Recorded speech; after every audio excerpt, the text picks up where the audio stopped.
Hello and welcome on the Barricades. My name is Boyan Stanislavski and I will be your host today. This is another episode of our show. Today with me are your favorite and one of my favorite guests here, Bozhin, Traykov and Arto, Artinian, Bulgarian analysts and political commentators. Welcome to the show and thanks for taking time to be with us. Hey, thanks, Gwen. All right. Let's start with the main and the heaviest topic of the moment, which are the terrorist attacks near Moscow in Krasnogorsk, which, from what I gather, is some kind of retail center, but also a cultural venue. And what we know so far is that 11 people, including 4 terrorists, were directly involved in the deadly shooting, have been detained. The FSB, which is the counterintelligence in Russia, confirmed that in a statement on Saturday. And according to the security service, the weapons used in the shooting were organized in advance. Russia's investigative committee also confirmed that 4 suspects who committed the terrorist attack on Crocus City Hall were detained in Bryansk region. So that's not far from the border with Ukraine. And Ukraine's been referenced many times over the past couple of days in statements made by the president of the Russian Federation and various other officials. It has never been clearly stated that Ukraine is directly responsible for that. We haven't had such statements. We haven't heard that. But there were many people who were alluding that this is possible. So according to the authorities, the terrorists planned to flee to Ukraine, which also is a factor not to be dismissed, I suppose. Regarding the death toll, from what I gather, the latest statistics are 133 people dead, some of them shot by the terrorists, and many have died because of the fire that broke out when the terrorists stopped shooting, but started, I think, throwing some kind of explosives that caused massive fire in the venue. Thus, many people died because of the fire, because of smoke, and so on and so forth. 121 people were wounded, and 107 required hospitalization. Emergency services continue to work in the area of the incident. Vladimir Putin addressed the nation following the terrorist attack at the Crocus City Hall. He, of course, expressed his condolences to the victims and the families affected by the shooting. He said that everyone responsible for the tragedy will be punished and that there's no other way around it. All attackers involved have been arrested, those that survived, from what I gather. And the security forces are doing everything possible to protect Russian citizens against further mass murder.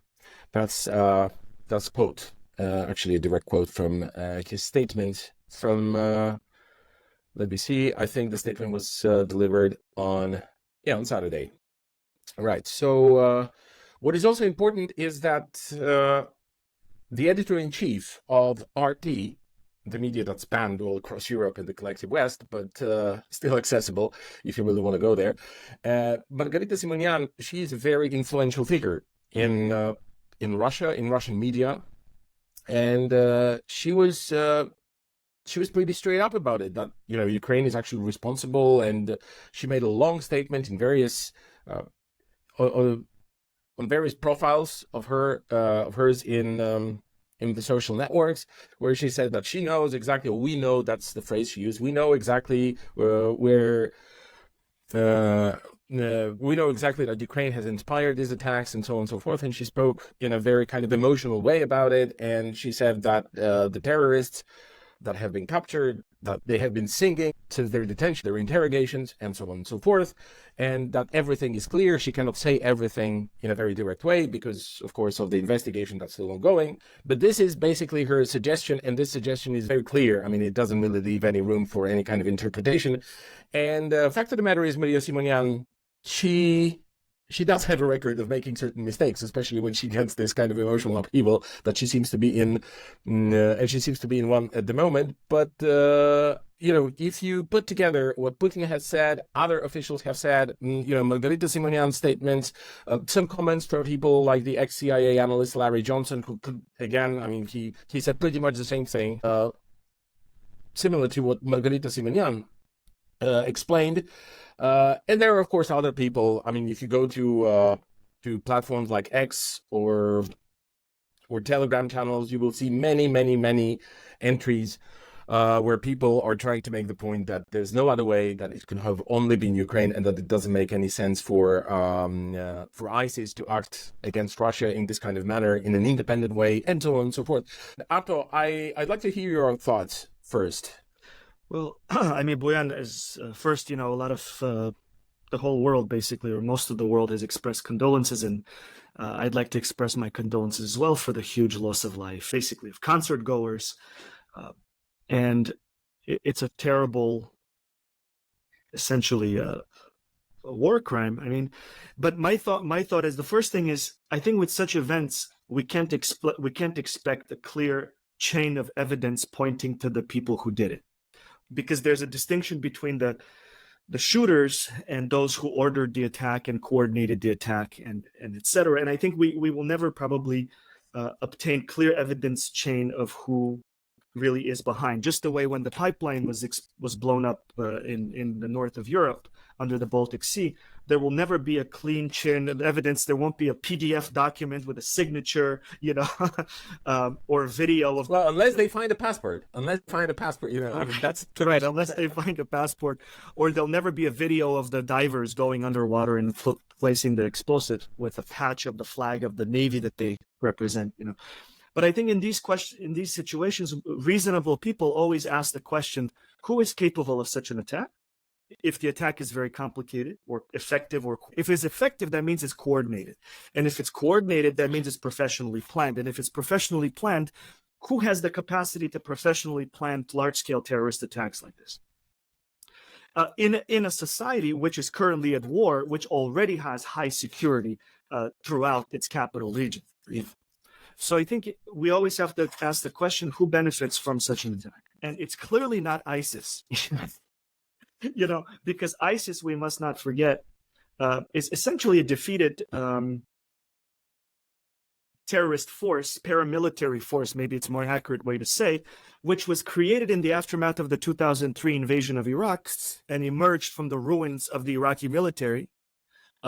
And we have a bunch of public documents during the Obama administration that ISIS functioned at various times as a proxy to the U.S. states' efforts to fight, for example, against the Syrian government. I mean, there were public documents from 2012 that attested to this, etc. Then, of course, the U.S. also fought against ISIS. But in my personal view, if I were to guess, I think that in the context of the Russia-NATO war, if I were to speculate, it is clear that this is an attempt to destabilize internally Russian politics by creating some kind of an ethnic problem between migrants, such as the terrorists who are from Tajikistan.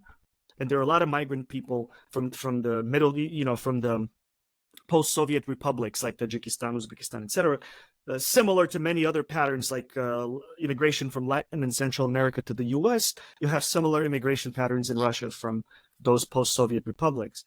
So I think there's an attempt to create ethnic tension, which I think has failed so far, which is a good thing, because clearly Tajik people are not, to be lumped together with four professional terrorists who were paid and promised from external sources, money and who knows what else. So I think that was the first attempt, and I think we have to realize that Ukraine is fighting a total war against the Russians. The Russians are still, on the official level, they just acknowledged that they're in a state of war last week. Putin's spokesperson, Peskov, said that we are at war.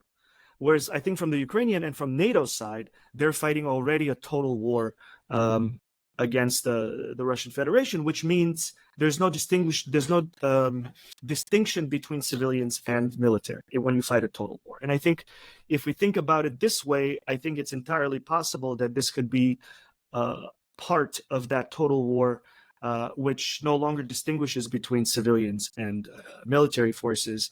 The Russians don't practice total war yet, because if they did, we would notice large-scale bombings of concert venues and apartment buildings with the intention of total destruction of human life of the enemy. But I think the dangerous part of this escalation is that if indeed this is that kind of a state-level action, which we don't know who it is because we don't have the facts, but if we're guessing, if this is an escalation of that sort, that means the war has entered a troubling stage where now civilians are going to be explicitly targeted as much as possible. And that is going to, of course, provoke a response. And if we could combine this with the French president's strange volunteering of French military forces in the NATO-Russia war of 20,000 people, which is completely insignificant. That shows... And they're supposed to begin with 2,000 people, and then they're supposed to only enlarge it to 20,000 in some time. And we should mention that the French government, the French military has no successful record since Napoleon in fighting against what they call peer opponents, countries that have compatible military. They're incredibly ineffective and kind of mediocre colonial military force that's optimized to invade and control poor, impoverished African states. The French contribution is probably just going to be a disaster from the point of view of the French, but it could escalate the war into something more than it is right now. So I think if we combine these two things, in conclusion, I think this was clearly not the act of bunch of four terrorists or five terrorists who were radicalized through a Telegram channel where a preacher told them what to do. I think this is going to be one of those events like the blowing up of the pipeline that we don't know. Like people like us, normal civilians, around the world will not know the facts, Well, we'll not know the facts, but for sure, these were not like, the story goes like 5 or 6 drunk fishermen from Ukraine, they approach it with a boat. That's ridiculous, right? Because it was designed to kill maximum amount of people, and it happened in such an organized and quick fashion, and weapons were made available, and, this cannot happen through it, so that's my... Yeah, of course. I mean, this has been professionally prepared and professionally carried out. So, some media outlets, particularly Turkish media outlets, have stated that this is something like the Russian 9/11. And I wonder what you think about it. Bozhin, I want to go to you. Do you think it could really have this kind of effect? I mean, the 9/11, effect for American politics. And since things are not really clear whether it was Ukraine, whether it was ISIS-K, something new. Today in the morning, I was able to figure out what ISIS-K really means, because I first thought that it's some kind of new political correctness. We were first calling them ISIS, then ISIS and DL something, and then Daesh, and then, now it's ISIS-K. So ISIS-K is supposed to be some kind of outbreak from ISIS in general, which operates in Afghanistan. Again, this is... Well, ISIS-K, I think, refers to ISIS's Caucasus faction. ISIS. I see. All right. Thanks. Well, anyway, Bozhin, to you now. Do you think it could really have the same weight as 9/11 in America for Russia, and especially provided this current situation, the fact that countries at war and given the international tensions and also everything that Arto said about friends being so eager to intervene in the conflict, and then maybe Poland and Britain and of course the Baltics. Please go ahead. What's your take? Well, I think that the comparison with 9/11 is ungrounded, most of all because there is no similar document in Russia to the project of the New American Century, which was basically an imperial project for intervening in the Middle East, and all these regime changes happened as a result of that. 9/11 played a role as a catalyst to mobilize this foreign policy agenda and to convince the American public to start this process. I don't think that there is something similar in this case. I also think that when we analyze this particular terrorist attack, we have to look at motives and the context in which it occurred. I will start with the context. If you remember, maybe about a week or 2 weeks ago, the United States warned its citizens that that such terrorist attacks are about to happen, and to avoid places like concerts, malls, and so on, which basically means that there was some awareness on part of American intelligence agencies that something like that was in preparation.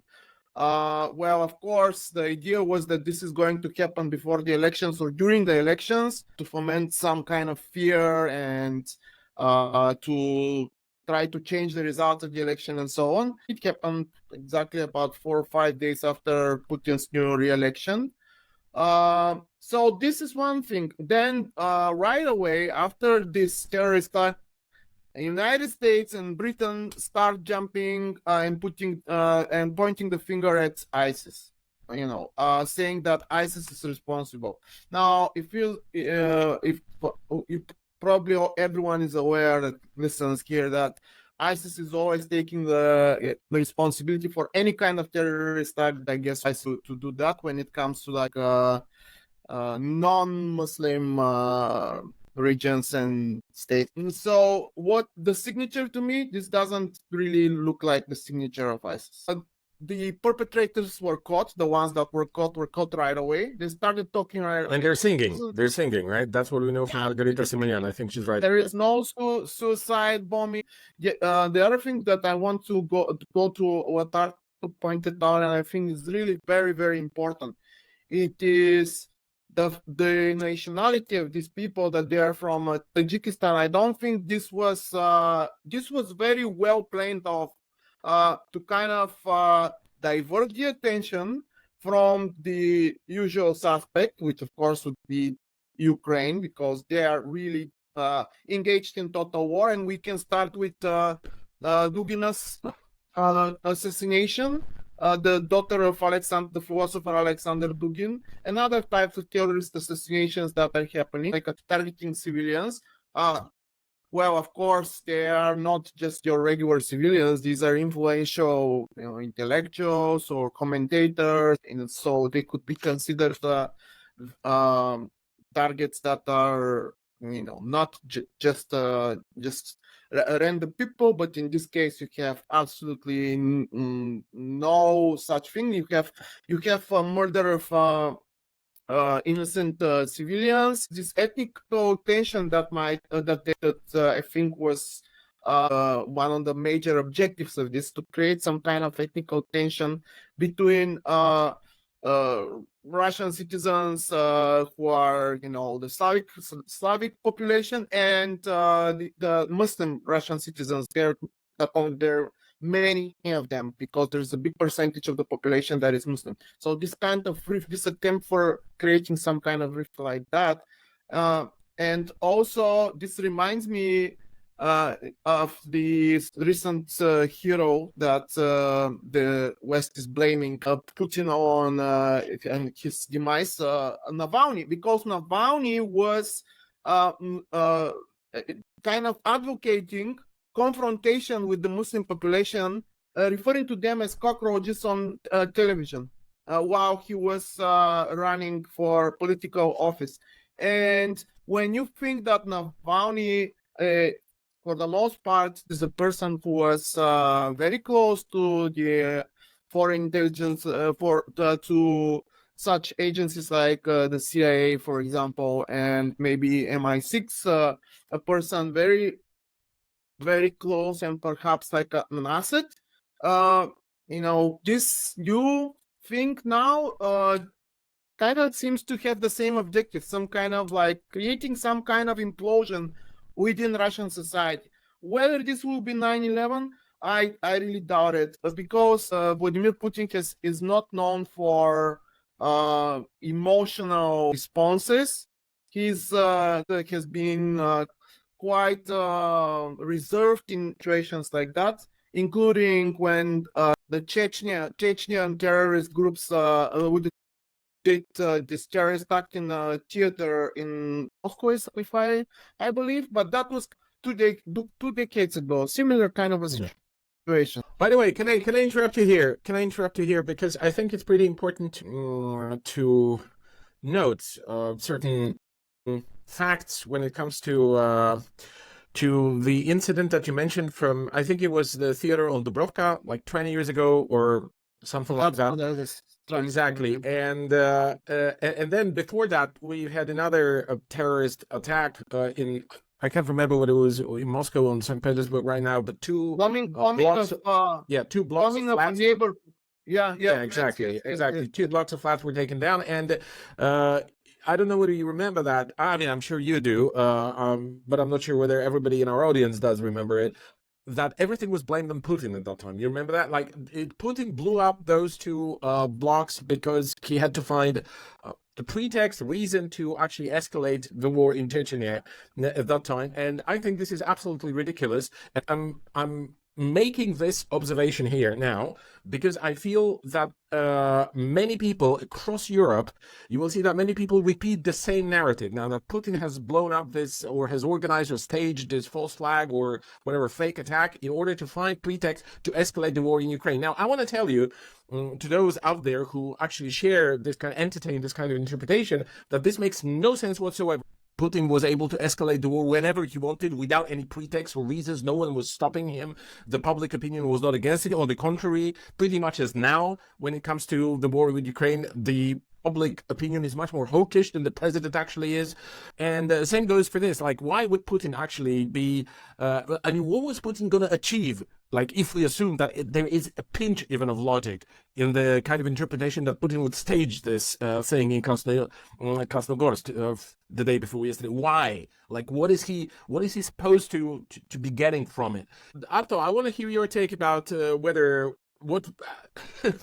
how sensible it would be for Putin to actually stage this kind of deadly genre scene, and the kind of accusations that we're getting from from the public opinion pretty much across Europe. I still feel it's such a stupid idea to entertain that I find it really disturbing that so many people seem to be falling for it without, thinking for a while. Like, because if you do think for 5 seconds about it, it just makes no sense, as I said, on its face. So, please go ahead, Arto. I think the immediate reference here is in my view, is the Hitler Reichstag fire, okay? In 1933. And I think those commentators across Europe, in my view, those people have absolutely no legitimacy to say anything because they are neo-Nazis. They are totally okay with the resuscitation of Nazi symbology in the Ukrainian war, where Ukrainian tanks are, their insignia on their tanks and armored vehicles is the Nazi German army of World War II's cross, stylized cross, which the Nazi invading units of the Soviet Union in 1941 wore that cross. And to do that deliberately in Ukraine, which is formed part of the Soviet Union, which lost 8 million civilians, is a giant slap in the face of all those millions of Ukrainians, the vast majority of the population, who lost people, who were murdered by the invading Western European army led by the Nazis. That's the first point. And after that, there's nothing to say to those commentators because they're basically the lowest of the low on the political spectrum, in my view. And they have no leg to stand on. The Baltic state politicians are basically neo-Nazis, and they're apologists for that most vile form of politics that seems to be resuscitating, which only fuels the Russian people's, by the way, determination to radicalize the war and basically totally defeat NATO. I think the war is really transitioning that way from the Russian point of view, because they've realized that NATO in many ways is a paper tiger militarily. It doesn't have the military capacity, nor the guts, the determination. That's why they're not afraid of it, by the way. They're not afraid of it at all. That they're going to intervene. French, British, Polish, we don't give a damn, right? They don't care. And I think even though there's going to be a horrible loss of life in Russia and Ukraine and in Europe, if that happens, I think the French president's decision to intervene is sparked by the realization that NATO is a paper tiger, that NATO cannot win, that the French military has 222 tanks, less than Bulgaria, by the way. I just saw the latest statistics. That's amazing, isn't it? Bulgaria has 440 tanks, which are old models from the 1980s that haven't been upgraded, but they're 440. The French military has 220 tanks. What are you talking about? In terms of by the way, let me just throw in here that before 1989, when our fathers, when they went to the Bulgarian People's Army and they served there, Bulgaria had more tanks than the Greek army and the Turkish army put together. Over 1,000, I think 1,500 maybe. Because it was going to defend, in case of armed conflict, it was going to defend the southern flank of the Warsaw Pact. But anyway, this is just, just for you to have a comparison, right? And we must mention here that Bulgaria, unlike Greece and Turkey during World War II, even though Bulgaria belonged to both sides, right? First, it was allied with the Nazis, in which it didn't fight in major military operations. It acted as a kind of a supportive force to the German army. In the second part of World War II, after September 9th of 1944, there was a Bulgarian army of several 100,000 strong, including hundreds of thousands of volunteers, who became part of the Allied effort. So the Bulgarian army actually, unlike the French army, has experience, at least in World War II, fighting large-scale, high-intensity warfare. So going back to the question, we know it's a historical fact that when the Nazi Party assumed power, in order to solidify its position in 1933, they engineered the burning of the Reichstag, of the German parliament, and then they blamed their political opponents, their strongest political opponents, which was the Communist Party of Germany and the international communist movement in Europe.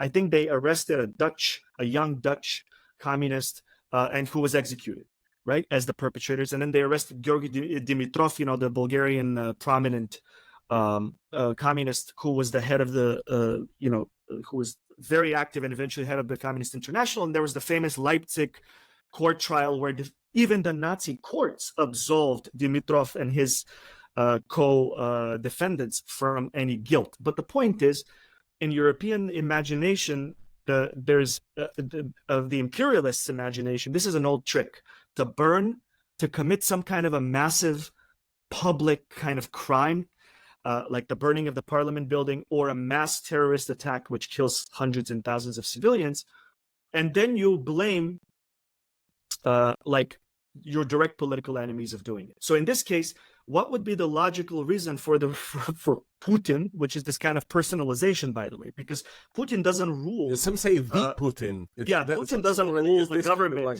with like direct orders. It doesn't work like that in any modern state, whatever the form of the state is, Soviet style, socialist state, or liberal democracy. There's no one person that exercises control like that. So anyways, what would be the logic for the Russian government or the Russian president to do this? First of all, after a massive election win, clearly a massive election win that even everybody seems to be admitting around the world, even the United States government said Putin is the elected president of Russia. They didn't say it's the illegitimate. This is what the European neo-Nazis. The Polish have never recognized the results. That's true. The Polish, the Ukrainians, and like the neo-Nazis, like the Lithuanians, which doesn't matter because Lithuania, it doesn't really exist on the international map as a political actor. It's completely irrelevant. So it doesn't matter what they say. But for example, all these other neo-Nazi states, in Europe, neo-Nazi in actions and inaction. Because if you are a government that is okay with the resurrection of neo-Nazi symbols in your allies, then you are by extension supporting neo-Nazi politics, right? So in other words, the current French government doesn't have to put in neo-Nazi signs in its own government buildings. The fact that they're okay with that happening somewhere else where their allies are doing, in which they're okay with that ideology. Maybe the way the French were okay with the Nazi occupation, where only 3% of the French population was ever in the resistance in some way, right? So most French were okay with the Nazi occupation of their country in World War II. Let's be honest here. They drank coffee and the Parisian cafes were working and people wrote their books. So I think this accusation is a very well thought out and old practice where you say, aha, this terrible crime was committed by their own government in order to radicalize the people and get them more.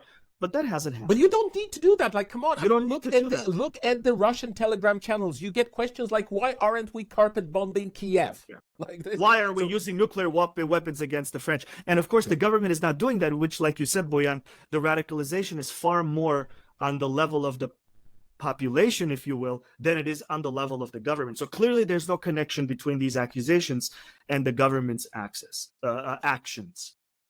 Apart from that, we've also had something else.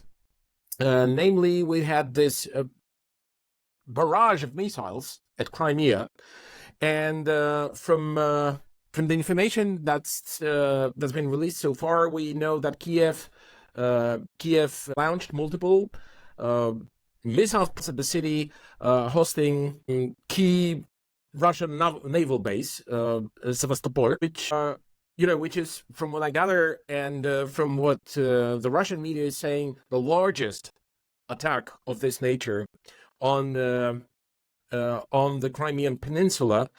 And here's what we know so far. Ukraine has fired multiple missiles at the city of Sevastopol in Crimea. Governor Mikhail Razvozhayev said in the early hours of Sunday. The city hosts an important naval base and the headquarters of the Russian Black Sea Fleet. According to Razvozhayev, the ground defense have shot down more than 10 missiles. According to other sources, the ground defenses have shot down more than 10 missiles. And the attack is described as the most massive in recent times, which I understand from the beginning of the war. A part of the projectile struck a home, killing a 65-year-old man, the governor said. He added that 4 more people suffered wounds.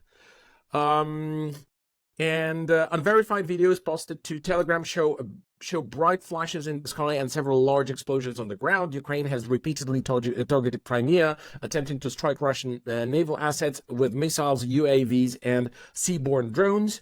On late Saturday evening, the Russian Defense Ministry reported that 19 rockets were intercepted in the Belgorod region, which is, also close to the border with Ukraine. The projectiles were launched from the Czech-made RM-70 Vampire systems, the Ministry of Defense said. Russian President Vladimir Putin said that this week that a buffer zone must be set up at some point in order to protect the border region from attacks. And I wonder whether you think that those two elements should be somehow analyzed together. In a sense that on the one hand, we have this attempt to destabilize Russia, to sow division and discord between the Russians of Muslim origin and those who are non-Muslims or of other faiths. So we have this, and then, subsequently, one could say we have this barrage of missiles against Crimea, massive strike, massive attack. Let's comment on that for a little while, and let's wrap up this video, and we're gonna go to Bulgaria afterwards. Arto, I want to start with you. What are your thoughts about this attack on Crimea? Well, I think on one level, Crimea is a military base, as you mentioned. So it's, it makes sense that will always be the target of military attacks. And I think Crimea is special. Remember that before the 2014 Crimean Spring, and when the coup in Kiev brought NATO government essentially in power, which triggered the counter response, which started in Crimea, which basically is mostly populated by veterans of the Soviet Black Sea Fleet, and then subsequently it has no allegiance to a Western Ukrainian nationalist government supported by NATO. So when Crimea returned to or rejoined Russia, if you will, or it left Ukraine, plans had already surfaced publicly that already documents were being signed and certainly planned for a NATO naval base in Crimea.